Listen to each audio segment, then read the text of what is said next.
Novus, the new voice. Vox Novus, the new dimension. Vox Novus, thought and movement leaders who will share from their experience and offer tools to help us navigate our rapidly changing world. My name is Victor Furman. Welcome to Vox Novus, the new voice.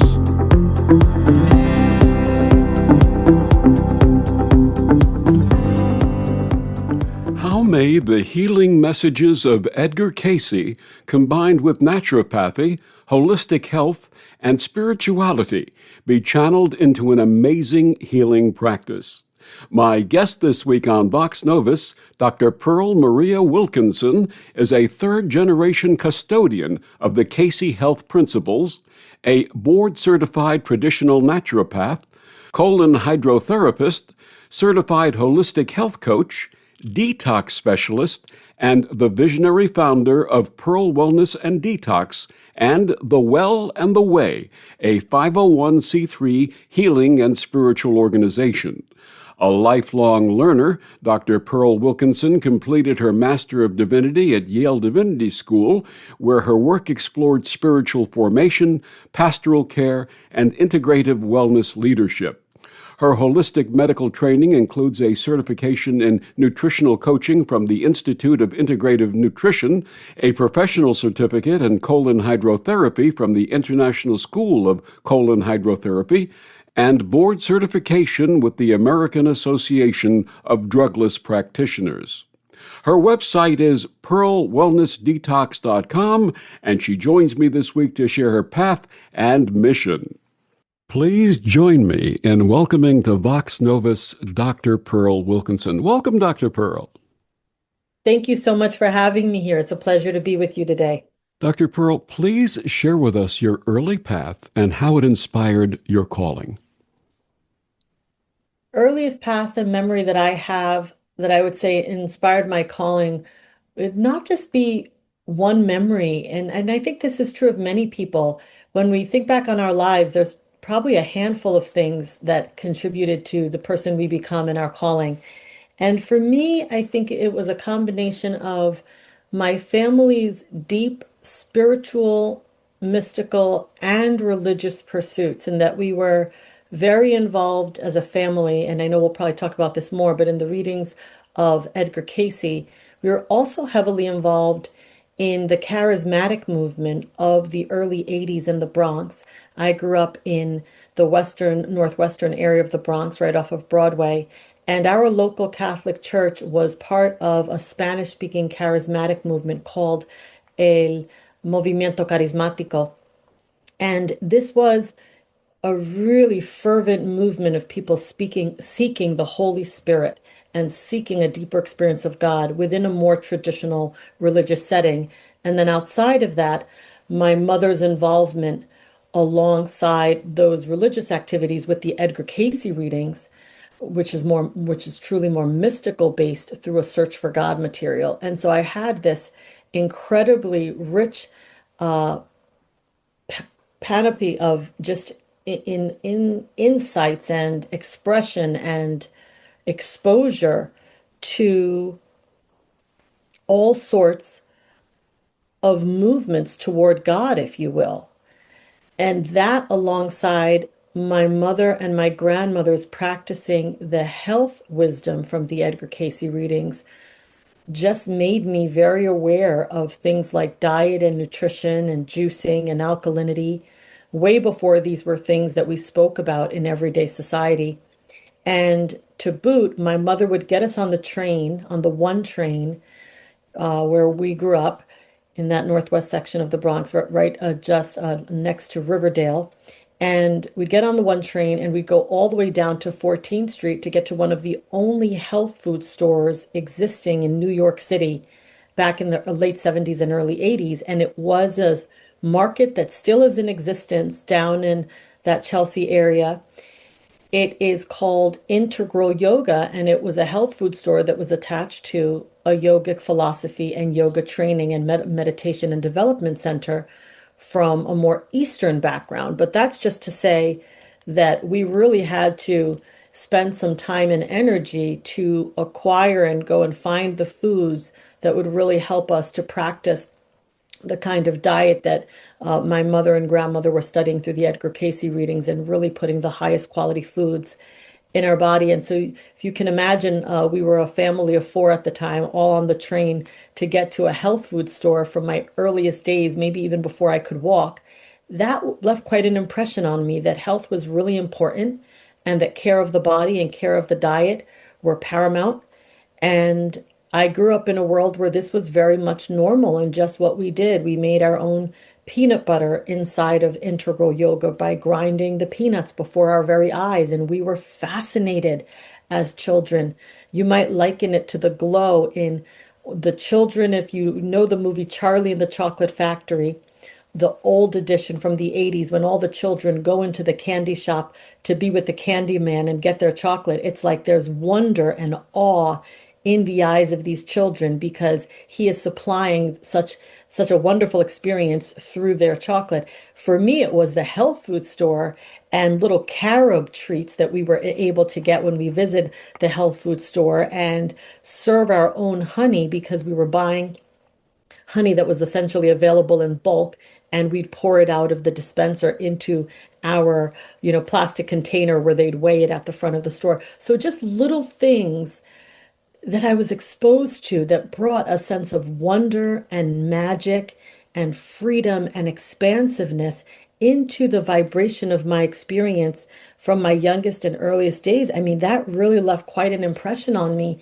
And I was aware that there were ways of being, and there, even though I wouldn't have known the word attunement, but there were essentially ways of eating and being that would allow our bodies and our lives to come into greater attunement with the divine forces. And one of the ways as a child I experienced the divine was in a sense of magic and wonder. And I think that's something I still experience and very much inspired my calling. And again, this was happening through a multitude of experiences. Just for my edification, I remember years ago speaking with someone about the charismatic movement, and they used to say there's the charisma and also the charigma. Do you know what that is? The charisma, wow. So you're really bringing me back to my divinity school days. Um, it's been a little while that I've had to talk about charisma. So basically, the charisma of the Holy Spirit, or as we look at it, are the charisms, which are truly the gifts that one may receive from spending time in the presence of the Holy Spirit, whether we call that a formal baptism of the Holy Spirit or simply just being an experience of praying in the Holy Spirit. There are many ways of terming it, but the charisms can be bestowed on those who go before the Holy Spirit and essentially make themselves available to receive an experience of the Holy Spirit that might just naturally happen and accompanied by receiving the gifts.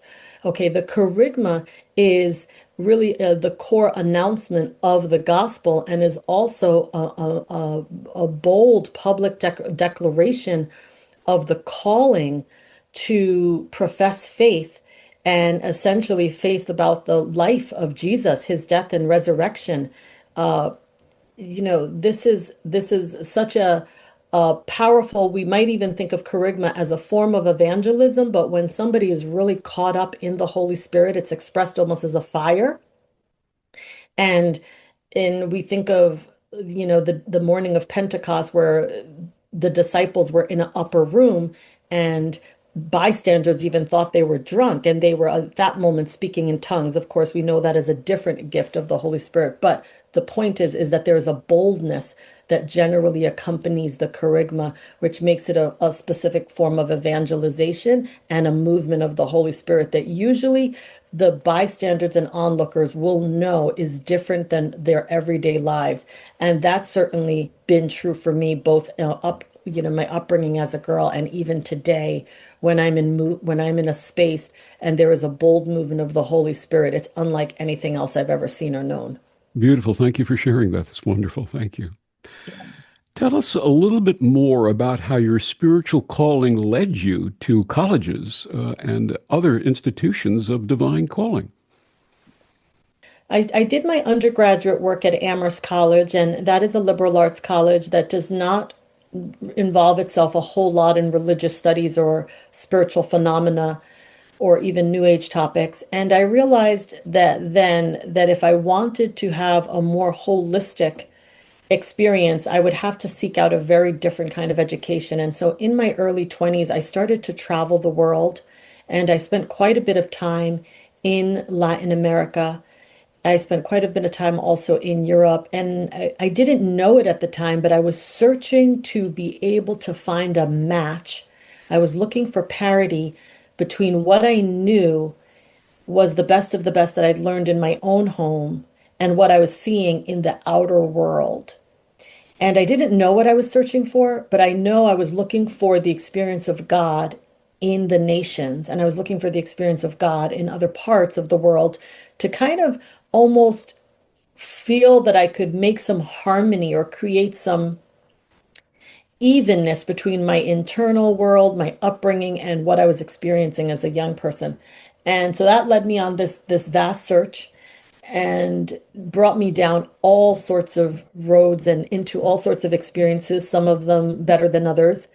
And I kind of went down one path, and one path led me to a community called the Mariapolis, which happens to be a Catholic community of people who are heavily steeped in a devotion to Mother Mary, the Blessed Virgin Mother Mary. And they're living in these little Marian communities called Mariapolises. And I visited a Mariapolis and I spent time there, and many of the young women there were essentially preparing to become novitiates and considering or contemplating devoting their life to becoming nuns within this order. And I said, okay, this is not for me. I'm not ready to become a nun, although I had really grappled with the question and I had truly searched my heart a number of times. And if I found a community who I think was also studying the Cayce readings, it very nearly could have happened that I would have become a nun. But because of and save for the Cayce readings, I couldn't find that match, even in experiences like the Mariapolis. I'd also been to London and I was studying under a Lama who was directly involved with the Dalai Lama, and I experienced and was exploring the possibility of Buddhism. And again, I went in all manner of directions looking for a match between the fire and the power and the freedom of the magic of the Holy Spirit and the movement of God essentially here on earth, irrespective of anything religious. I was just looking for a match vibrationally and energetically of who I knew God to be as just completely this incredibly loving, transformative power. And I couldn't find one, Victor.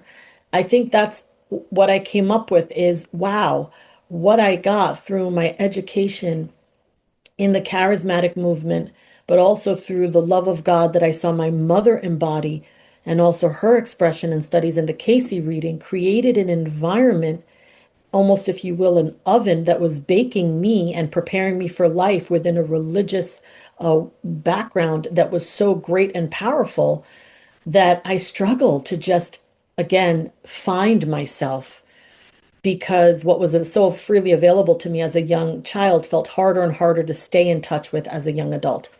That also led me to get more involved with a spirit-led movement out of a church in Northern California, who's definitely come under controversy in recent years, but the church is called Bethel Church, and they have these healing rooms where people can come and basically soak and receive healing in the Holy Spirit through a series of divine encounters that they have curated and prepared for through a very specific order and environment that's incredibly free and warm and invitational.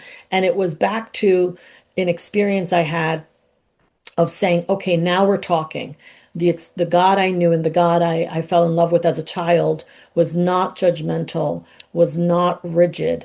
Yes, there were rules, but the experience of God, which is really what the mystic is after, the mystic is after the divine encounter and experience in the spirit or in God versus just the study of God.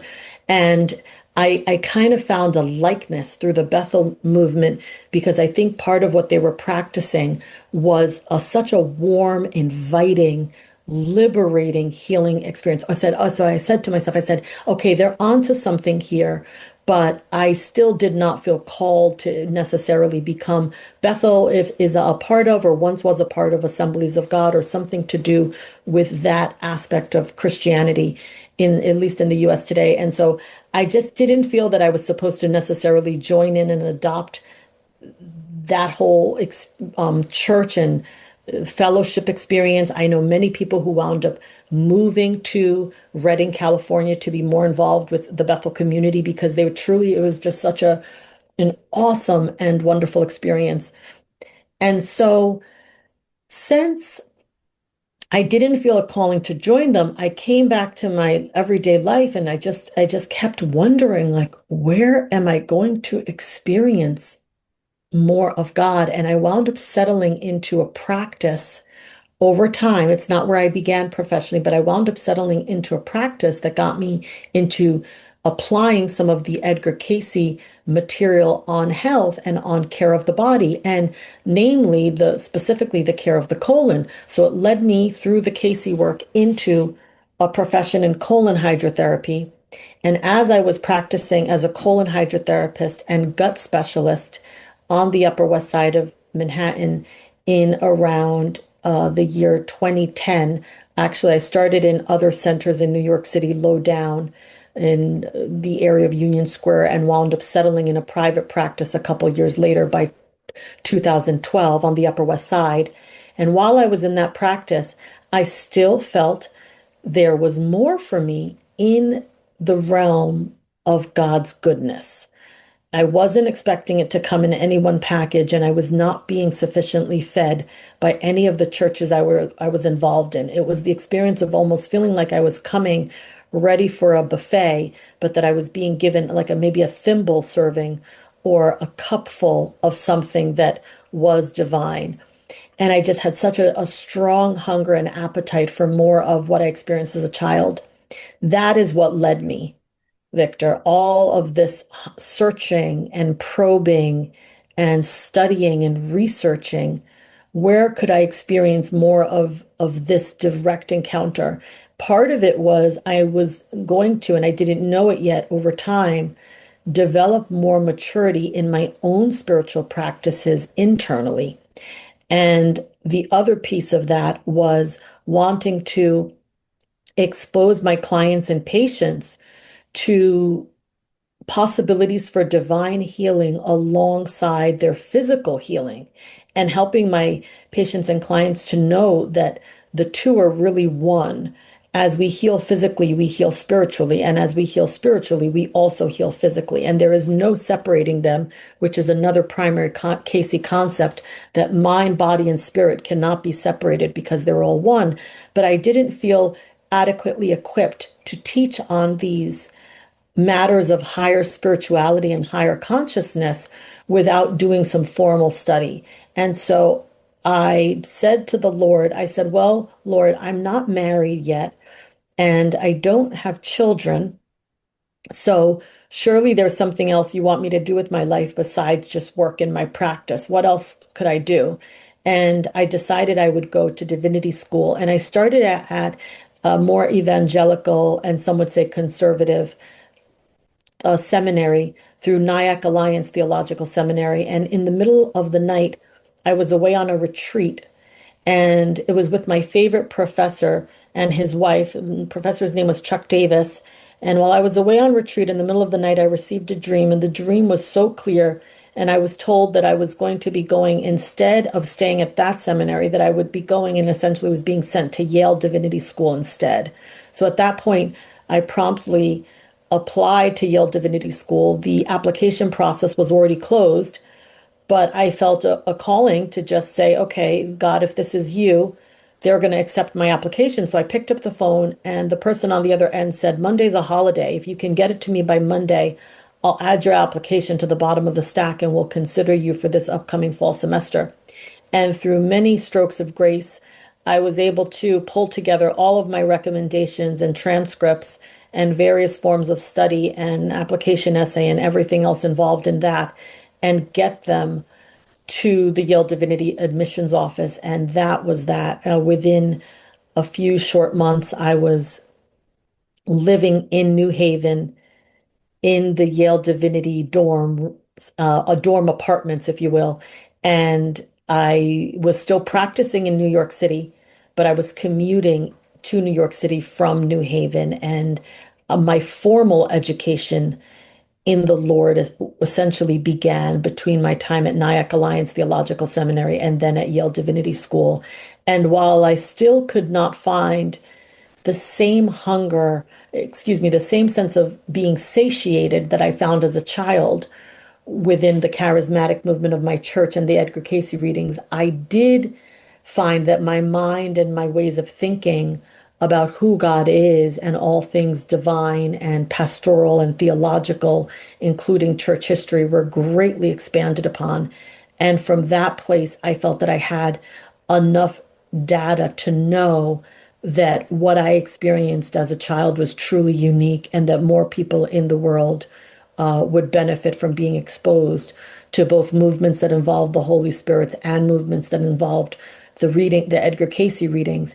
And that has made me, both as a practitioner, but also as a co-pastor and minister, a very unique kind of person, if you will. That's just so rare that someone is able to kind of have a foot in each world and have no internal conflicts. Now, externally, I know many people would be surprised by that and have all sorts of comments, but internally, I'm absolutely clear that this is the movement of God and that He makes Himself available to so many people in all different ways and in all different languages and in all different kind of cultural approaches that can even include mystical traditions and what some might term New Age traditions, which for many people inside of traditional churches, they would be put off by that sentiment. But that's not been my experience, and I fully trust who God is and the way God has presented Himself through a myriad of experiences in my life.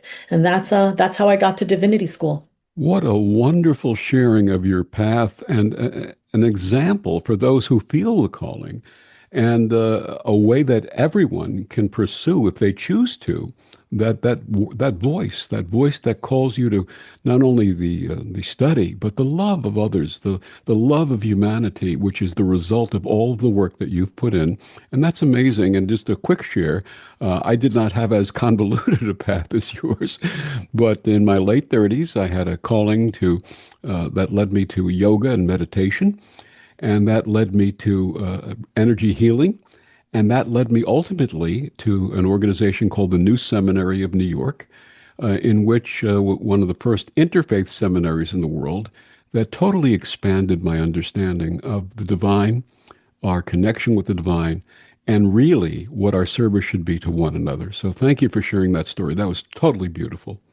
Oh, thank you, Victor. And Victor, I think one of the things that really draws me to you, and one of the reasons I always love meeting with you, is that I experience not only that interfaith spirit in you, but also the years of wisdom and your time pursuing God. And I think that's really, for me, the true diamond is that no matter how we pursue God, as long as we are actively spending some time and energy to invest in our relationship with the divine, there is tremendous fruit. A tremendous fruit is the result. And I love that about you. Anytime I'm in your space or getting a chance to speak with you, you radiate that divine expression. And that is totally a powerful experience of love. And so I do also experience the love of God in your presence. So thank you, Victor. And the same with you, Dr. Pearl, the same with you. My guest is Dr. Pearl Wilkinson. When we come back, we're going to be talking about the specifics of her practice. Dr. Pearl, please share with our listeners where they can find out more about you and your wonderful work. Sure. You can find us online on our website at www.pearlwellnessdetox.com. We also are on Instagram and Facebook at Pearl Wellness Detox. You can call us at 646-342-7705, and we'd be happy to hear from you. And we'll be back with more of Dr. Pearl after these words on the Om Times Radio Network. The cutting edge of conscious radio, Om Times Radio, IOM FM.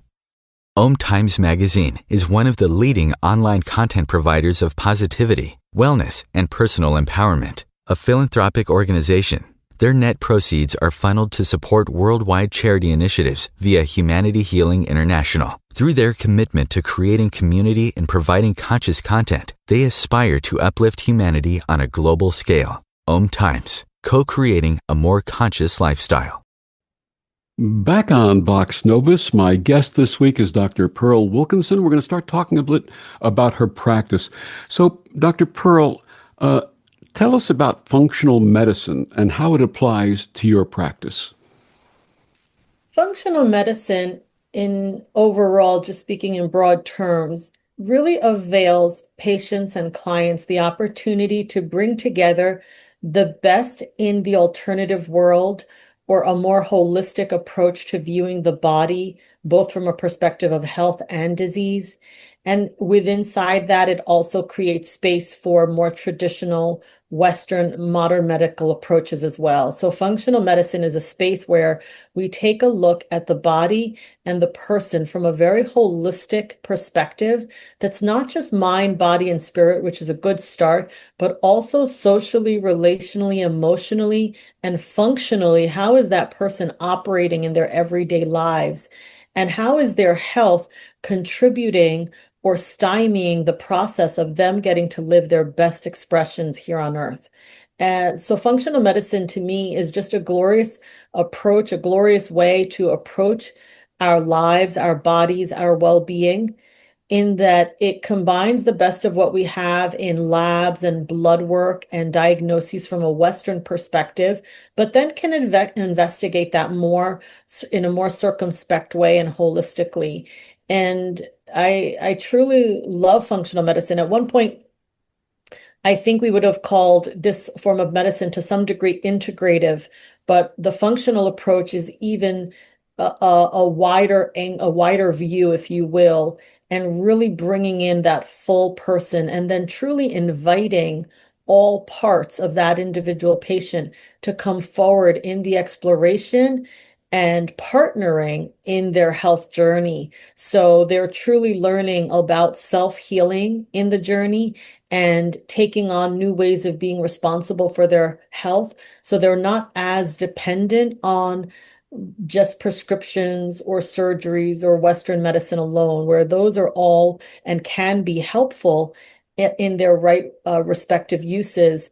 When patients and clients have the opportunity and know that they can draw on their primary care physician and to order labs and to assess their health from that Western diagnostic perspective, but then they can also have other providers and invite other providers to give other angles. Now they're really able to make more cohesive decisions and feel more confident about their health because they're not waiting for something to be terribly wrong before they're getting really comprehensive, holistic health attention.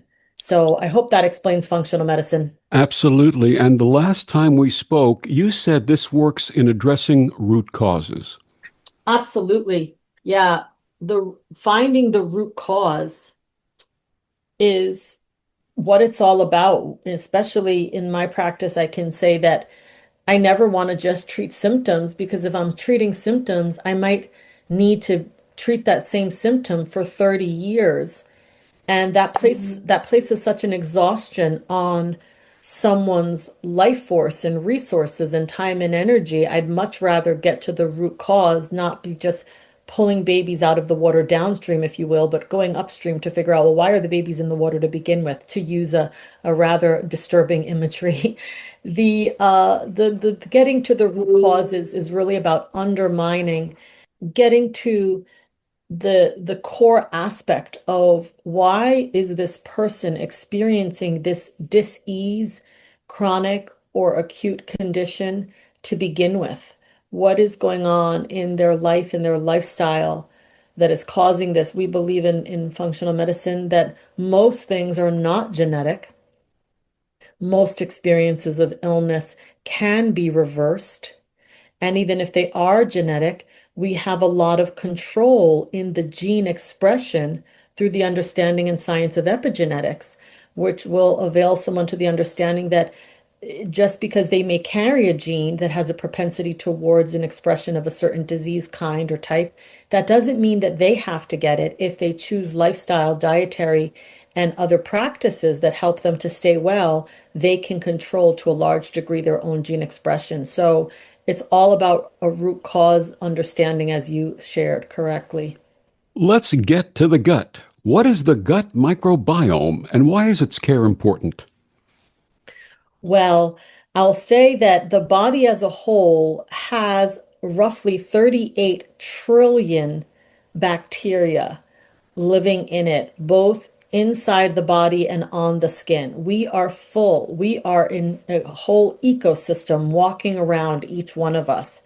And the gut is the place where is the home to most of those bacteria in our body. The gut microbiome is an incredibly diverse landscape of all different kinds of bacteria that help us coordinate our daily functional activities and our bodily systems, from digesting our food to producing enzymes to helping different organ systems to function, to regulating our hormones and our nervous system. It's just incredibly vast, and research is starting to confirm what Edgar Cayce and Hippocrates pointed at. They both stated in their own respective ways that all disease starts in the gut. That is a direct quote from Hippocrates over 2,000 years ago. Now, modern medicine has not validated in as much of what Hippocrates has said fully, but more and more research, every day, more and more research is coming forward that proves that the gut microbiome is responsible for so many different aspects of health through, for example, the gut-brain axis, or the gut-heart axis, or the gut endocrine axis, and on and on and on. Every system of the body is certainly impacted by the health of the gut. Now, I am in the line of thinking of Hippocrates and Edgar Cayce, who felt is a little bit more forward than what science is saying. They're acknowledging that the gut microbiome is, and the gut is the second brain, but they're not yet at the point where they're saying that the colon is responsible for the level of health or disease in the body that Edgar Cayce and Hippocrates pointed to. So the gut microbiome is a vastly important aspect of our health. It is in our large intestines, and whereas our small intestines is meant to be a sterile environment and not process a ton of sugars, our colons are incredibly active with bacteria to break down anything and everything that comes to the body, or at least it does its very best to do that. And the better we care for it, the better it can keep us healthy. Is there a connection between the microbiome and higher consciousness? If you ask me, absolutely. Anything that affects brain health and anything that will affect the nervous system in the body and the endocrine system will absolutely, without a doubt, again, this is for if you're asking me, will absolutely, without a doubt, affect higher consciousness. Cayce explains that the soul enters the body through the endocrine system. If you search the Cayce readings, you will find that Cayce's perspective is that the soul enters the body through the endocrine glands. And we know for sure that our cognitive abilities, to a large degree, not entirely, is reliant on our brain and our brain health. And so if you put together our endocrine system, our nervous system, and our brain health, you're having some of the core pieces of what make up our spiritual experience inside the body.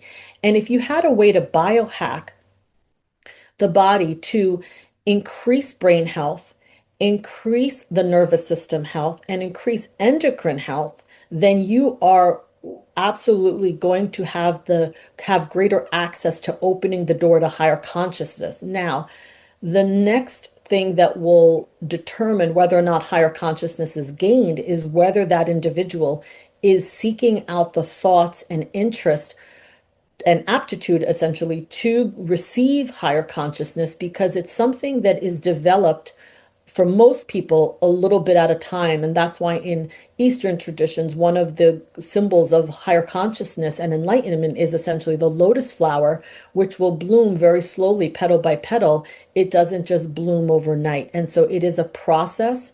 And when our gut microbiome is in a healthier state, and therefore our brain and cognitive health is stronger, our nervous system is stronger, and our endocrine system is balanced through healthy hormonal function, we are without a doubt more receptive and able to experience the divine and higher consciousness levels of consciousness.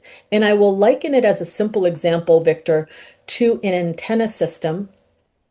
If you have in a short antenna system, you'll only be able to pick up a limited amount of radio waves that are available in the ethers. They're out there, but that antenna system will not be able to pick it up.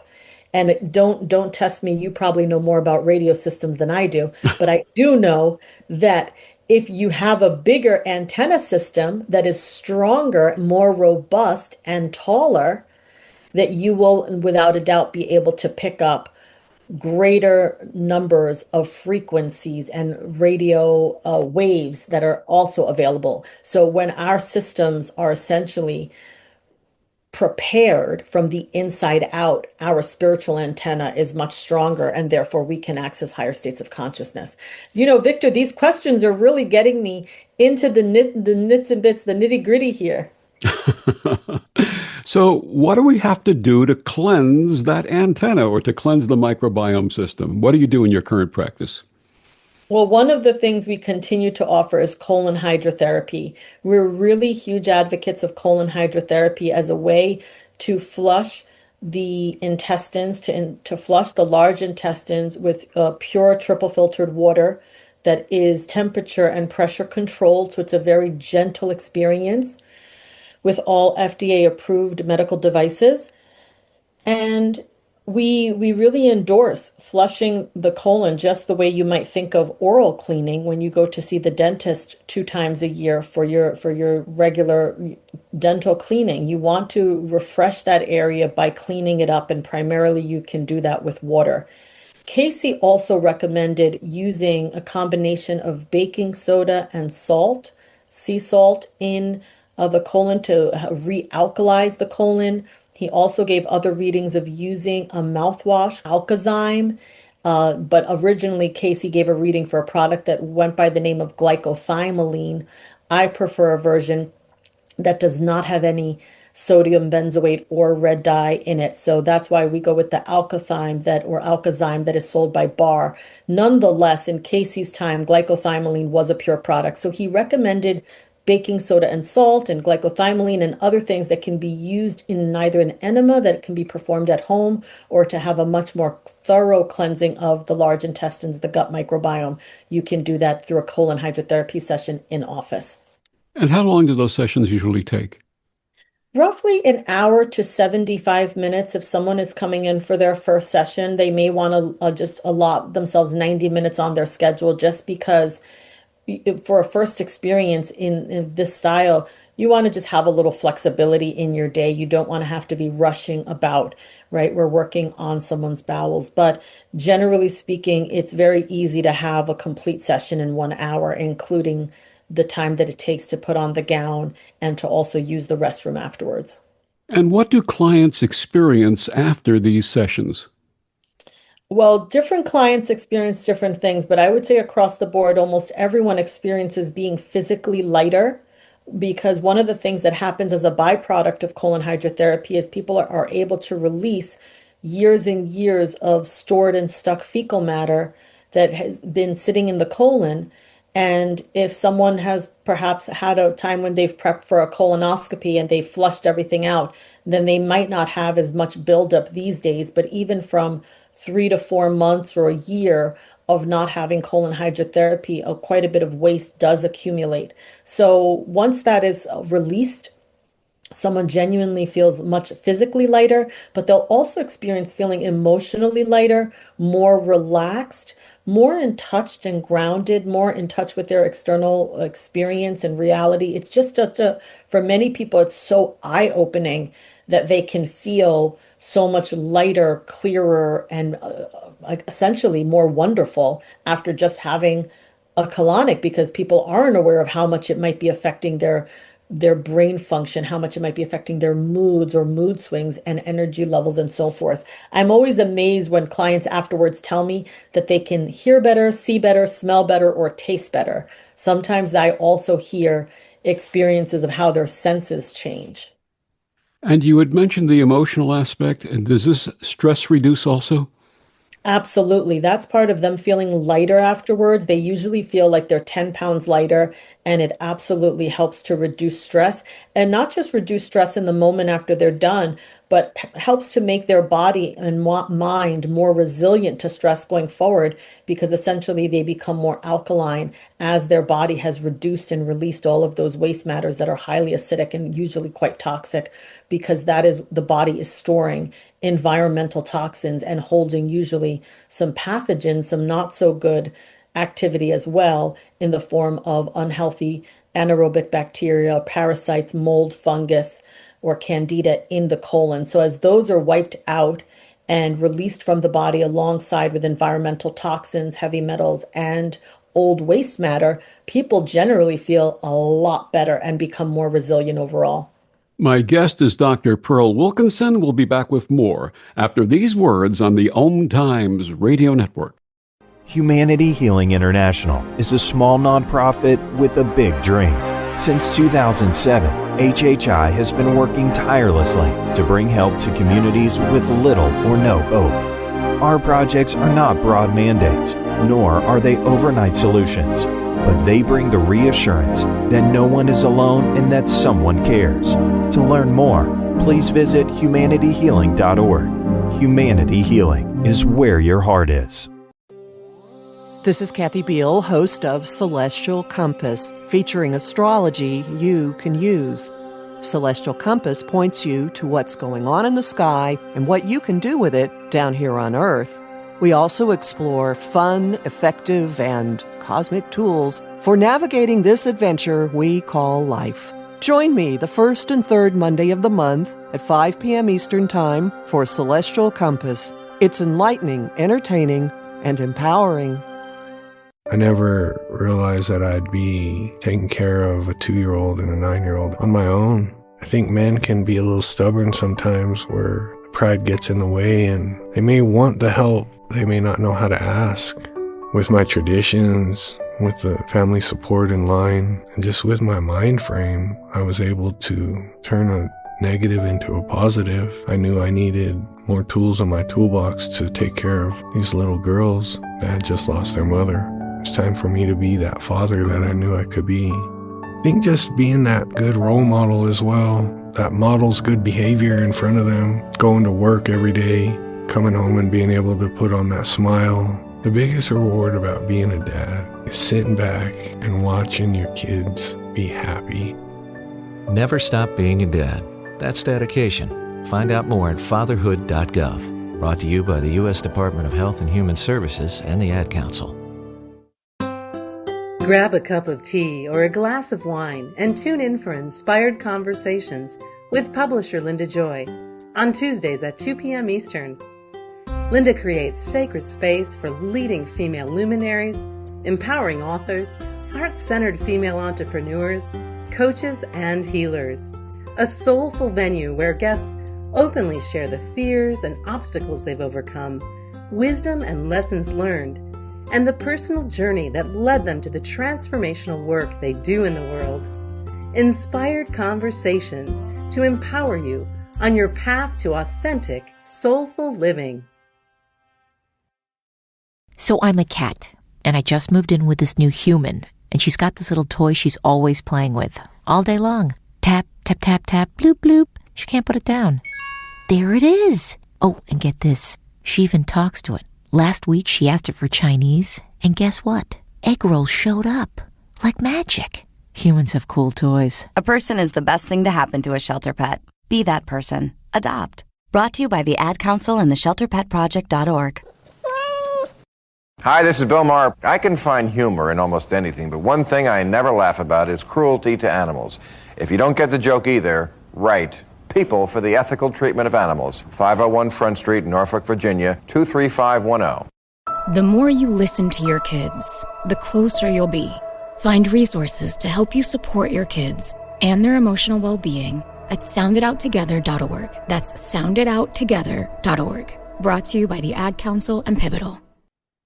Back on Vox Novus, my guest this week is Dr. Pearl Wilkinson. So, Dr. Pearl, you advocate dietary practices for health. Let's look at a few of these, starting with keto. What is it, and how does it benefit the client? So, keto is one of the diets that I feel has become more popular in the last 10 to 15 years, but even more so in the last 10. And it is an approach that helps people to drastically reduce their consumption of macronutrients that are carbohydrates. And so the three forms of macronutrients in everyone's diet, irrespective of what kind of food program they're following, every diet has some amount of fat in it, some amount of protein, and some amount of carbohydrates. And those are the three broad macronutrient categories that people typically consume in any form of diet. And the ketogenic diet encourages people to reduce carbohydrate consumption so that the liver is able to use up glucose that's stored as glycogen in the liver. And once the liver has burned through its glycogen stores and burned through any available sugars and glucose in the body and in the blood, then it starts to use ketones in the liver to begin converting fat for fuel, turning fat into fuel for everyday bodily functions, including brain function, muscle function, and other tissue functions. So keto is helping the body to get into a ketogenic state where it can use fat, both fat that someone is eating, but also fat that's stored in fat cells on the body, and that very person's body, use that for energy as opposed to using carbohydrates for energy. And I assume it also balances blood sugar. It absolutely balances blood sugar. And one of the things that more and more research is coming out that is helping people to understand, and I'm thinking off the top of my mind of Dr. Blickman's book on why we get sick. I think it's an excellent book and incredible research on blood sugar. But as we reduce blood sugar and we balance our production of insulin and our use of insulin, because we become more insulin sensitive because there's less free floating sugar, moving all around the body. Insulin actually becomes, we produce less of it, but we use it better through greater insulin sensitivity. A lot of health conditions begin to reverse. Now, with everything, that has to be taken in done with care and moderation through a health practitioner to supervise that, so that someone is also being healthy as they reduce their carbohydrate intake, but it absolutely balances blood sugar and in turn, in many ways, reduces inflammation, and many other health goals can be achieved this way. So that's keto. What about paleo and raw food? So a paleo diet is basically helping people to eat a more natural style diet. So in keto, where someone is reducing the carbohydrates, but not really necessarily looking at what kinds of food they're consuming, it may still be open to, for example, zero sugar foods, but still might have some unhealthy fake sugar, such as aspartame in it.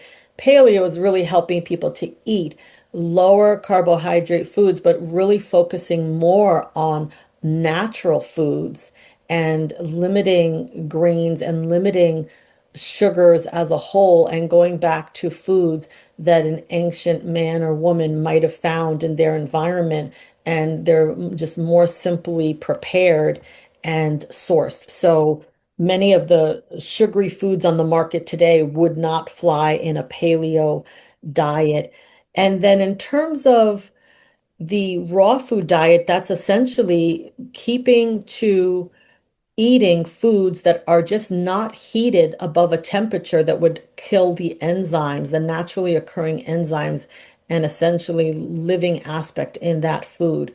So someone who eats a raw food diet stays away from all forms of processed foods, whether that be processed through a machine or processed and heated through cooking it on a stovetop. A raw food diet just includes fruits, vegetables, nuts, seeds that are sprouted and fruits and vegetables that are not cooked, essentially. You also advocate intermittent fasting. What is that like and how does it help? Intermittent fasting helps the body over time. If you're in an intermittent fasted state for enough hours, helps the body achieve autophagy. And the study and understanding of autophagy is that the body is able to begin to go into a repair state, cleaning up damaged cells and repairing the body at a cellular level to essentially metabolize and repair.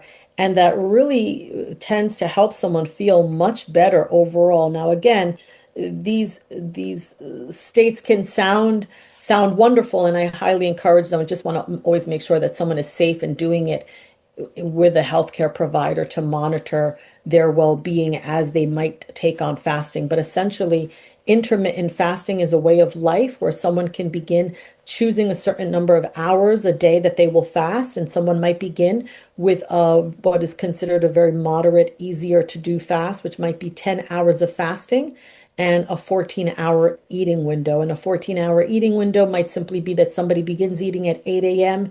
in the morning and their eating window goes all the way till 10 p.m. That would be a 14-hour eating window. And from 10 p.m. to 8 a.m., they'd be fasting, whether they're awake or asleep for most of that time. They'd be fasting through that time. And then those 10 hours when someone is fasting allows the body to essentially recuperate its energy and go into healing, digest their food, but go into a deeper healing state. Now, if that fasting window is expanded to be a greater in time to 14 hours or 16 hours, then the body has a chance to go through more of the glucose, eat up some of the glucose in the body, metabolize that, and little by little achieve better and deeper ketogenic states, which takes a little time to do, but someone will begin to go through their glycogen stores as well. So intermittent fasting can be used together with keto or paleo or raw foods, and it tends to accelerate someone's healing and metabolic journey.